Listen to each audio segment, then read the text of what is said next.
মা আমার স্ত্রীকে খাইয়ে দিচ্ছেন। পাড়ার এক মাঝবয়সী মহিলা দেখে বলল, আহ্লাদ কত, দুদিন গেলে সব পাল্টে যাবে। মা হেসে বলল, পাল্টালে তো কিছু করার নেই, আমার দায়িত্ব আমি পালন করছি।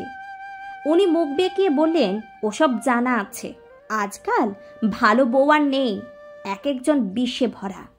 মা স্ত্রীর দিকে তাকিয়ে বলল, কোন সমাজে থাকি বুঝছ? খাওয়া শেষ, স্ত্রী চুপচাপ উঠে গেল মুখ ধুতে।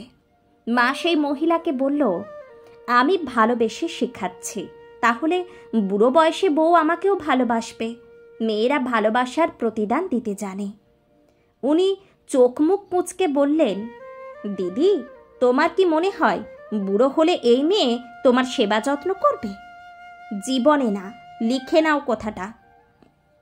এই ভয় তাদের থাকে যারা মায়ের ভালোবাসা দিতে ব্যর্থ হয়।